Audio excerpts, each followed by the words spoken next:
During a rest, one of the men get too drunk and end up splashing mead in a warrior's face.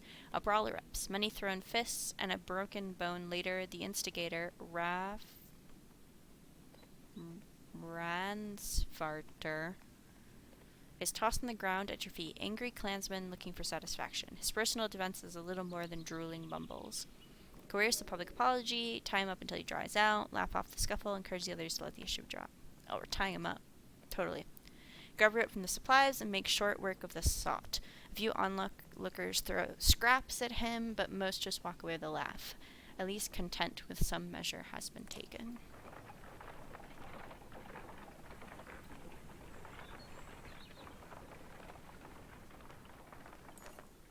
The caravan is visibly relieved to find a small village on the way to Frostviller, with beds and fresh supplies. The locals here are shocked by the news you bring and discuss it amongst themselves while you set up nearby.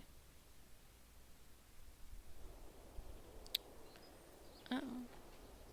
Market. I need supplies. How do I... Oh, that's what I spell renown on.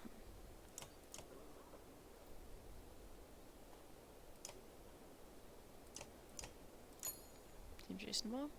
Anything else I want to buy?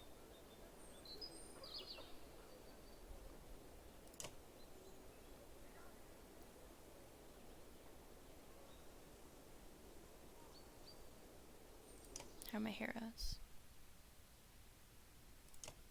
Everybody looks good.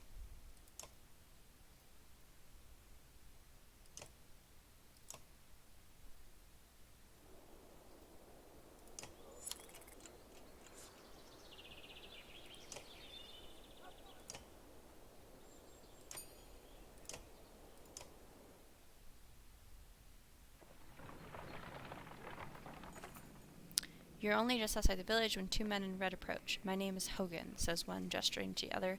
My brother is Mogan. Hogan and Mogan.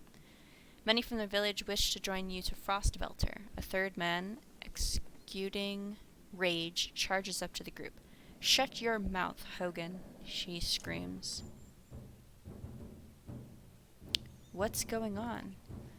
Those bastards don't speak for us. They've been trying to divide the village since we got here. True, you can keep whoever wants to stay and die. The rest of us will go with the reasonable people of Skoger. I'll have you both gutted before I let half the village desert.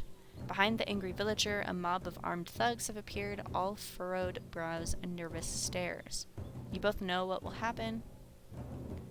To the rest of us, if the fields are abandoned, nobody leaves. Is this about Vikings? So, it's definitely got a Viking vibe to it. And there's giants. And there's a lot of, like, Norse feel to it. So I think you're not entirely wrong. I don't know for certain if, like, anything is based off Norse mythology, though. So I'd have to look into it. But I think the short answer is yes. It definitely feels like it's got a Viking feel to it. Okay, you both know what will happen to the rest of us. If the fields are abandoned, nobody leaves.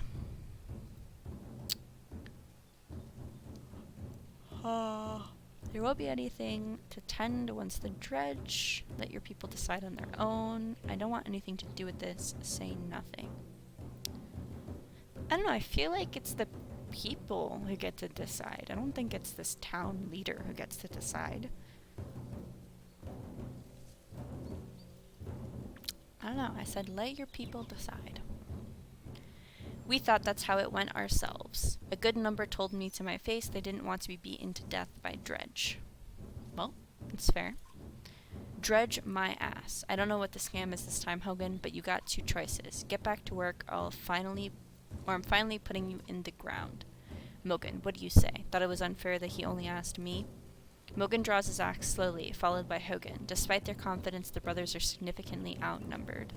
I think I make a poor farmer. Settle this yourselves. I won't kill men for defending their homes. Don't make this a fair fight.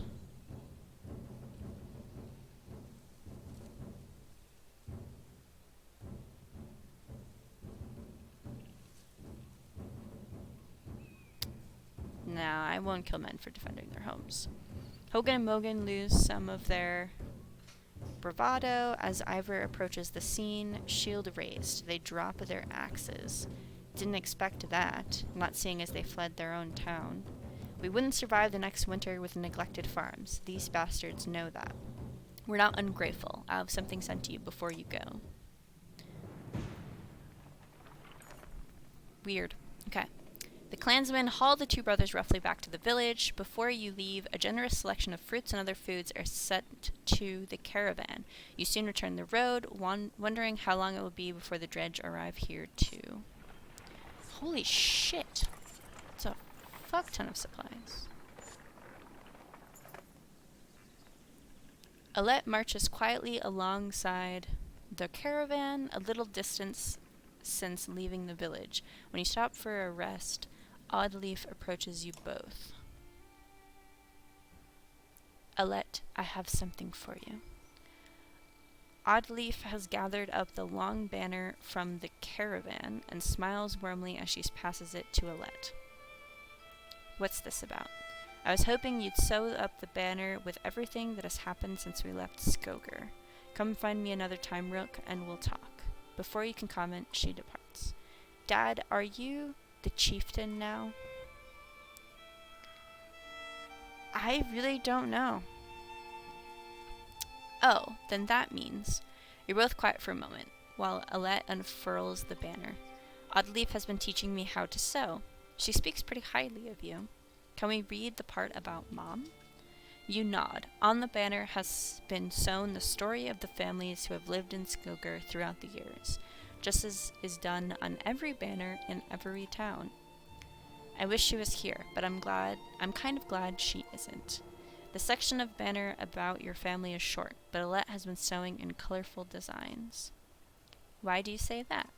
So she doesn't have to deal with all of this. Dredge, leaving home, and... Why did you leave those men behind in the village? Won't the dredge come for them? I mean, if it's okay to ask. Has to be their decision. Deciding what happens to other people, I'm glad I'm not you. I wouldn't know what to do. It's not exactly my call either. Yeah, I know, Dad. I think you're doing a good job. She hugs you. Aww. So sweet. You spend the rest of your time together sewing new verses into the banner. For better or worse, the story of Skoger is your burden now. That's a lot of pressure.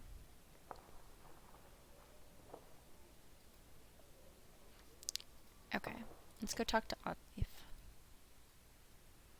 How are you doing, Odd? I am alright. Not at first. Sometimes when a loved one dies, people say it doesn't sink in for a while. It sunk in for me right away. People tell me I'm a strong woman. It's funny. My father named me Oddleaf before I was even born. He wanted a boy so badly. Strong woman. What does that even mean? I never cared for that expression. It means you... I know, but it's so pretty the way it falls. I love that during these, like dialogue moments, it just has some visuals. Like, you're not just, like, staring at, like, a blank screen, right? Like, he's blinking and he's looking around, and the snow is falling, and it just looks, it's very pretty. It means you're gonna be okay. People look up to you. I never cared for that expression. People look up to you. Don't take this the wrong way, but I don't want to be known for handling my feelings. If I feel nothing about my husband dying, people think I'm strong. If I cry because my insides feel like they're on fire, I'm weak. Why does that feel so backwards? I'm sorry, Rook. It's been hard. You're not sure what to say. In the many years you've known the chieftain's wife, this is probably the most you've ever talked. Okay. You asked me to come find you? Yes, it's about the banner. I thought about it a long time. He asked me to give it to you, you know, if something happened. Whoa. Why me? He always depended on you, Rook. It should be mine. I could carry it. But I thought about why he named you. I get it. They won't follow a woman. Families would leave. Our banner would be divided. I think they would follow you. I would vouch for you. You're probably right. No, I think they'd follow you. Come on, Rook. This isn't the time to pretend. It's not just about our small town. What happens the first time we need something from another clan? How will that go? And the first time someone thinks they can take advantage of us. I think this is what has to happen. Well, that's just sad. Women can be leaders too. Maybe this is what it means to be a strong woman. Ooh, I kind of like that response. She looks sideways, eventually giving away a timid smile. I'm not sure if that's the dumbest thing I've heard or the sweetest. Listen, I know I dragged this out. The truth is, my husband and I could never have a child. I don't want our banner to end here. It'll be safe with you and Lillette. I know you're going to take care of her. She puts her hand on your shoulder as she heads back to the camp. That's so sweet.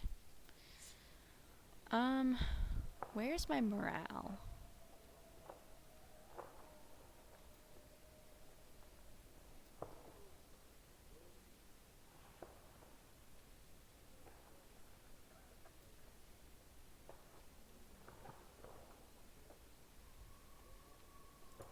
It's unclear. So we're just gonna keep running. Oh, it's happy. Okay. At a small slit in the trail, a few fighters stop to speak with you, each carrying a single pack. We've recognized this place, one man says. Spent several years here with some kin. If they're still around, we have to warn them of what's coming. With luck, we'll find you again in less than a week. Wish the fighters well. See them off with extra supplies. Remind everyone that they're free to do as they please. You think you'll survive out there on your own. Tell them they're needed here. Wish them well. You nod your understanding. Kin is kin, you say. Do what you must to protect them. The man claps you on the shoulder, and the fighters depart.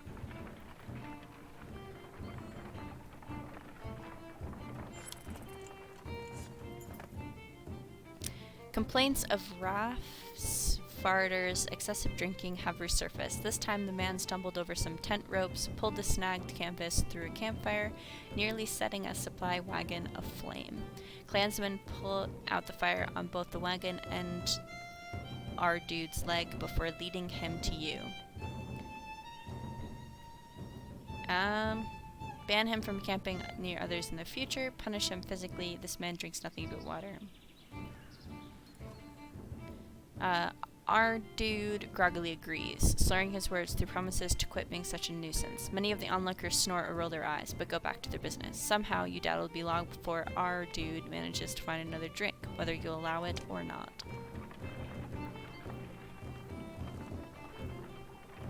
Oh look, it's Frostbear. Dread, shouts a man from the back of the caravan. It's our dude, the unabashed drunk, staggering towards you, looking not entirely sober. He screams again, pointing to trees in the distance. Fear races through the caravan as fighters pull their weapons. Scouts return with no sightings, and furious men surround our dude. Banish the drunkard from your caravan, let your clansmen deliver justice, ready yourself against Dread just in case. A swift and brutal beating befalls our dude, one that leaves him begging for mercy. The next time he is offered mead, the man shies away in fear. As for the rest of the caravan, everyone seems pretty satisfied. I feel bad for beating that guy up, but he's kind of a dick. Once a strong, thriving city, the walls of Frostweather now just keep the howling winds at bay. With luck, they'll hold out against Dredge as well.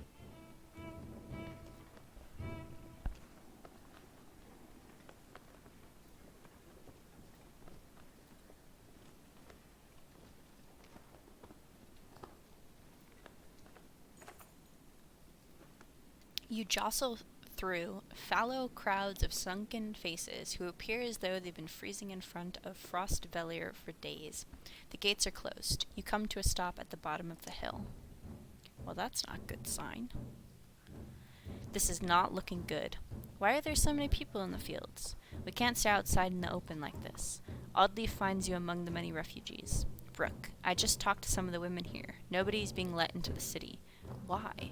It's overrun with Varl from Blat's Balker Greyhorn, people from Bitra, all the nearby villages. The dredges are everywhere. And the chieftain of Frostfeller has locked himself in his great hall. That's when they close the gates. When the dredge come, these hills will turn red. We have to get in there. We'll get in the wall somehow. I don't know more about what's going on. Let's lay low for now and see what happens. What else can we do? I don't know what to do. Okay. It sounds like the guy who runs the place is a coward. Do I want to know more about what's going on? Or do I want to just go in?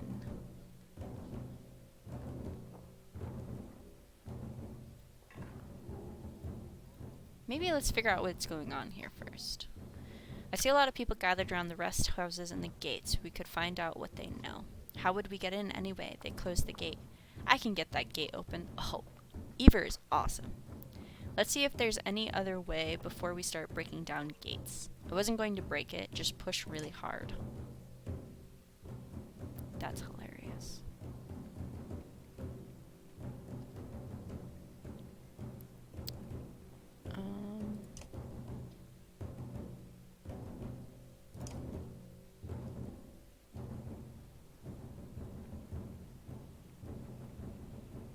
How do I...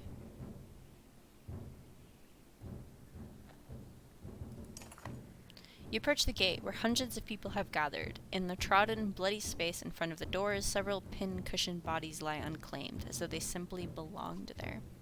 Archers up on the walls make it clear that nobody would be getting in. Men and women below intermittently call for mercy and reason, where they're not flinging stones and curses.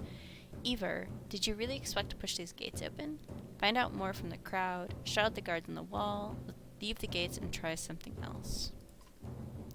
You spend an hour talking to different people who all have the same story. A couple days ago, the chieftain shut himself in, closed the gates, and refused any more refugees. They've got huge stores of supplies in there too, adds one man. They're just hoarding them.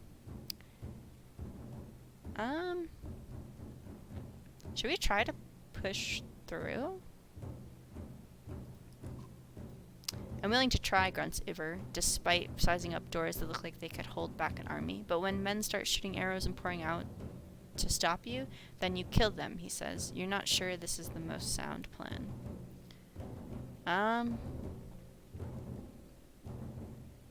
Let's go for it.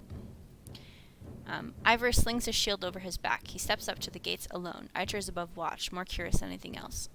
Ivor places his feet and pushes his shoulder against the massive door. Aside from a long wooden creak, nothing is happening. Then, unbelievably, the door starts trembling. The archers shout, more to those inside the walls, then out. The creaking becomes louder, then a crack. Then the doors part slightly. Help him, you shout to the rest of the caravan.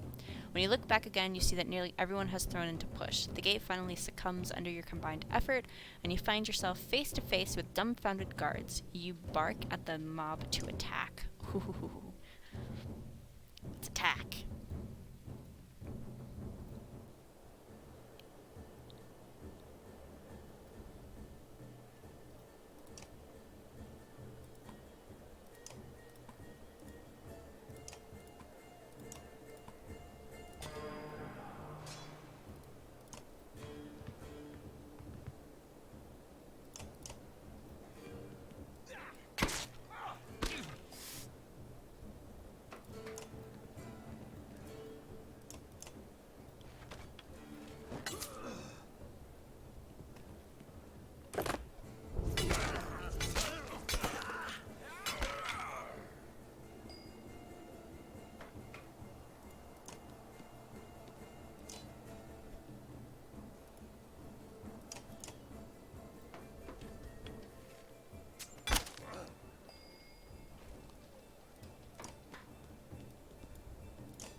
didn't want to do this. Uh-oh.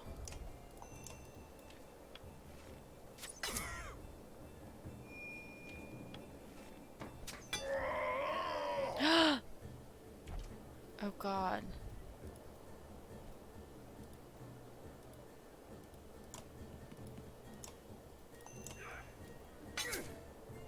I think I'm gonna lose.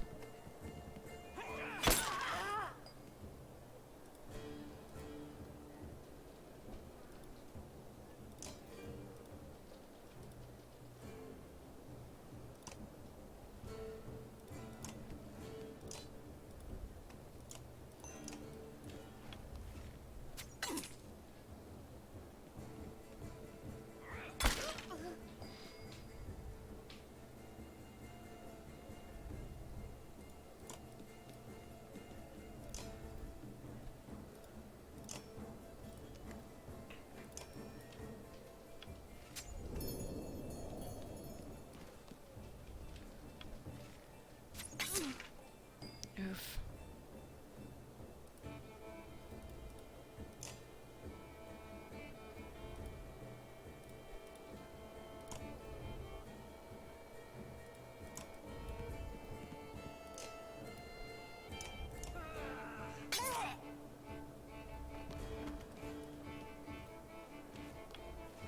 She's going down. Yep.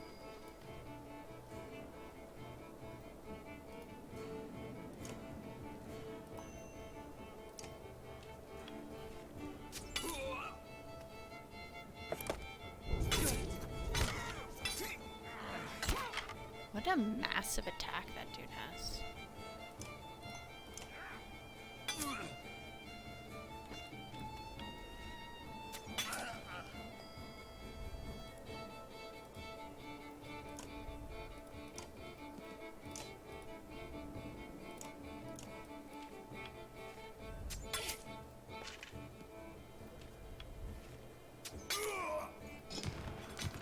Oh no.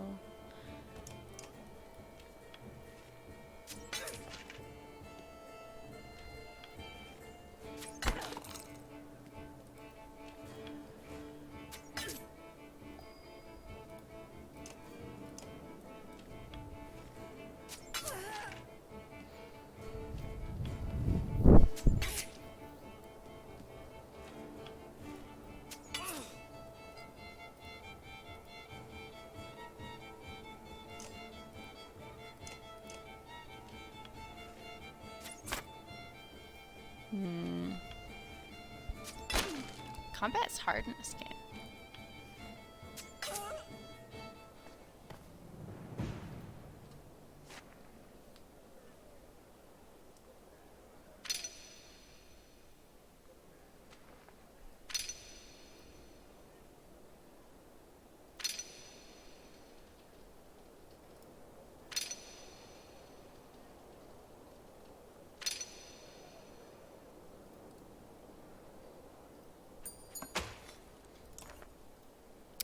You realize how fortunate you are that the guards didn't kill you outright, leaving you battered outside the gates instead. You drag yourselves to the rest house to lick your wounds. We can't risk another fight like that again, said Oddleaf. You somberly agree. It looks like you're going to have to make do outside the walls of Frostvillier for now. Little did they sleep.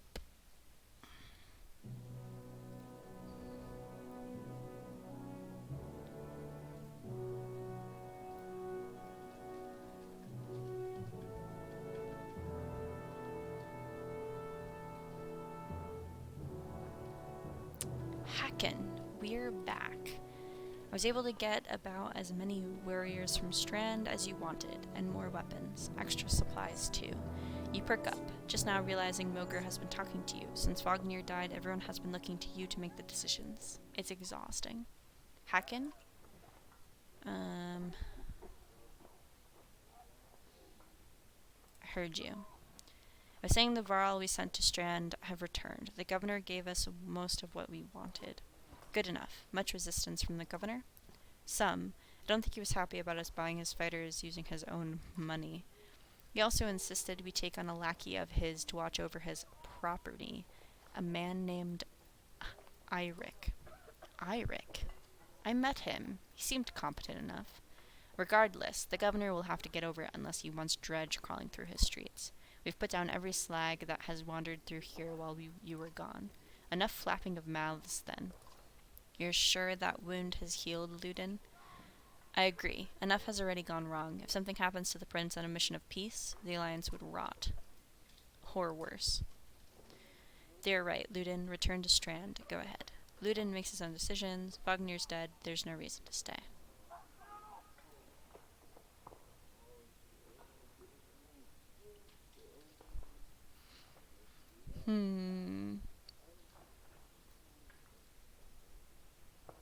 Vognir's dead. There's no reason to stay. What do you expect me to do? Go back to my father and tell him one Varl died, so the alliance is over? He has a point. As Vognir's Kender, you have the same responsibilities, Hakon. We would only be made to do this again later, and I will not suffer it all a second time. Either take us through the wandering road, or do your job and slaughter some dredge. Ludin turns abruptly with a scowl. He stamps back to his ring of tents and followers. Wandering road's not an option with this many. I could crush the boy's skull with one hand. If Ludin won't be deterred, you'll have to deal with it. Don't let Ludin get to you. Let's go. I'm sick of looking at this dump. What do I tell the warriors, Hakon? Tell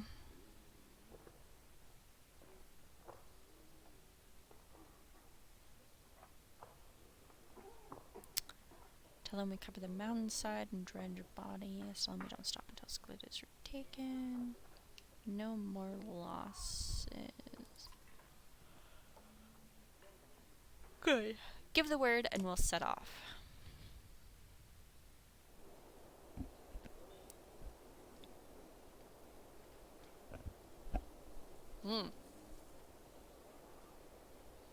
A lot of fighters and a lot of Varl. What's happening here? I'd ask how you're dealing with Vognir's death, but I already know the answer. Do you? Steady, old Mogr, which is good. I know most of these Varl, but they're not under my command. They came to follow Vognir. Tell you the truth, I wouldn't want to be in your position either. Anything you tell me about the caravan? Haven't you ever wanted to be in command? Do you think we're walking into a death trap? Let's get back to it.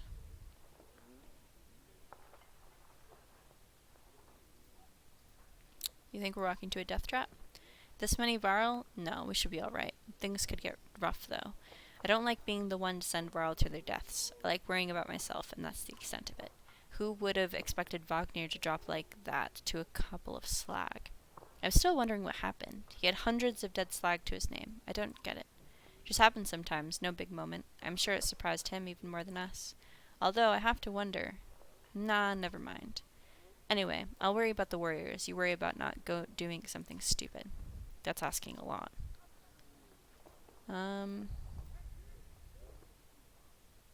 Ooh, what were you holding back about Vognir? I'd rather not say, Hakon. Why not? It's the kind of thing that gets stuck in your head, and you need a clean one. It's better if you let me worry about it. If you say so, keep it to yourself. If there's reason to bring it up again, I will. And then you tell me about the caravan? Throw it together this many Varl. Half of them want to hit each other, the rest want to be left alone. Anyone I should keep an eye on? There's a couple of clan leaders trying to show off for each other. Not a big deal. I've got it under control. The fighters we just got from Strand. The game is very... Yes. The game is very detailed. Very, very, very... The fighters we just got from Strand aren't bad, but they are unruly. Give it a few days. And there are a few moaning about fighting for you instead of Vognir. Those are the ones to worry about. What about Ludmund's men? They don't want to hear anything from me. I know that. Any problems? Could be. Ludin's pet Varl is named Bercy. I'm not sure where he came from or what his deal is. Bastard knows how to fight, but there's something I don't like about him. His girl in red is scary too. Irsa. She's probably the best fighter Ludin's got, to be honest. I've overheard some of the Varl call her the witch. Why? Oh my goodness. Matthias. 10 gifted subs. My dude. Thank you so much. I appreciate it. And I know all of those people too. The flaming arrow, I think... The flaming arrows, I think it's a good trick, but the fire upsets our Varl more than the dredge. Still doesn't make sense, which... They're not scholars, Hacken. I think they're mostly just afraid of her. That makes more sense. Don't let her find out. Haven't you ever wanted to be in command? More than I am? Any more rope and I'd hang myself. I doubt that. I forget. You weren't around back then. At one point, I had more rope. I hung myself. So no, I'm not interested in command. It's all yours. Thanks. Let me know if you need anything else. I will.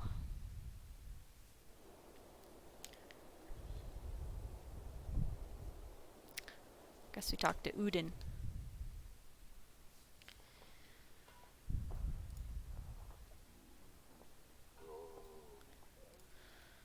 You knew him well, didn't you? Wagner? No. Well, I don't know. I remember him. Always rushing around with some important business. But I never knew him. Never got a chance to talk much. Longer than I did, in any case. I suppose so. When he spoke, Varl listened. I knew that. I could use help there. The scrivener leans back, considering the sentiment. I've seen worse. They respect you for your ability to swing an axe. They need to respect you for your actions. But you're not talking to the right Varl. Mogr has got some skill there. Most I can do is hold a quill. Oh, Scrivener. He's like he like keeps track of things. Heard you were a terror in your day. Do you know how old I am? Dare I ask? I'm competing, you know. Nobody knows how old we Varl can get naturally. There's one by the name of Snorri. Snorri. He's got a few years on me. Just hunkers in Grofheim collecting rhyme. Bastard might actually beat me. Another one named Krumer is close, I think, but the addled son of a bitch still welcoming a fight. He'll probably be off before I am, although. The scrivener gestures around him as if to remind you of the current situation. You chuckle. Anyway, point is, what difference does it make? I'm just a delivery bairn for Jorundur now. Can't remember half what I've done. Hence the journal. Hence. Don't get fancy on me, my behalf, Hacken. Okay, I won't. What are you always putting down in that journal? How do you mean? What do I write? I write what happens. They've got a banner in Arborang for that, you know. You mean the long banner? Yes. The Menders wove up something that writes its own history. You want my opinion? I don't trust it. No? It tells a broad story. I think there's some value in the narrow. Whose story does it write? Mine? Theirs? Ludin's? Gods forbid. Ha, you relic. The gods have been dead a long time. Oh, have they? Old habits, I suppose. What do you suppose happened to the sun? Gods, how should I know? Never seen something like this before. Are you worried? Some of the Varl in the caravan think the world's coming to an end. Others think it's the best thing that could happen. No more black months. I'll take it. If it's the end, I'm ready. What about the rest of us? To the depths with you. Ha! Get some rest. Always more marching to do. I've hoofed more hills than a horse born with a grudge. Don't worry about me.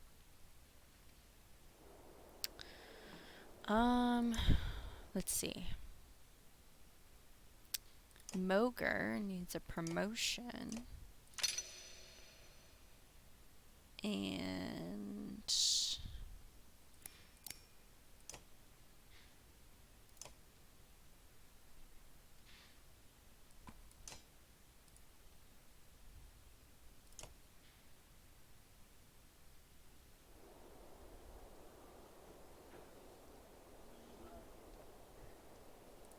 time to leave.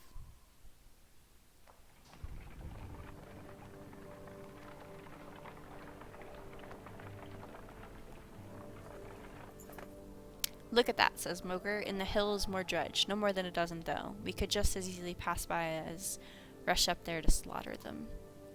Ludin overhears. That's a dozen dredge heading towards Strand, he says. You ask him what he started to care about Strand. I don't, he replies. I thought you did.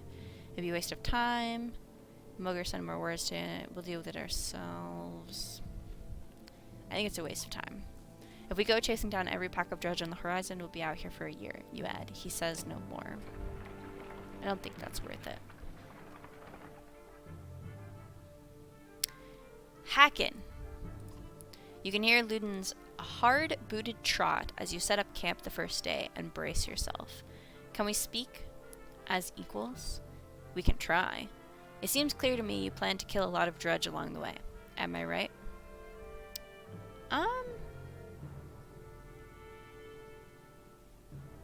Why do you ask? Because since we left Arboring, the Varl has been acting like I need protection. Don't assume only the Varl can fight. Do you understand me? This is my banner we fly to Grofheim, the banner of Arboring. I insist on joining in battle. Almost gutted in your first encounter and ready for more? Whatever you like, Prince. And, I expected more resistance. From Frognir? Maybe. They tell me you were his kender. That's why you're in charge now. Some sort of next of kin Varl thing? Don't you take on his responsibilities? In my own way. Then stop acting like I'm a thorn in your side. When you're nearly 200 years, it's hard to take a 20-year-old man. Is that right? Seriously. You better start. We'll both be kings someday. That's the last thing I need to think about right now. Luden looks at you as though you just punched yourself in the face. He heads back to his tent before saying whatever was on his mind.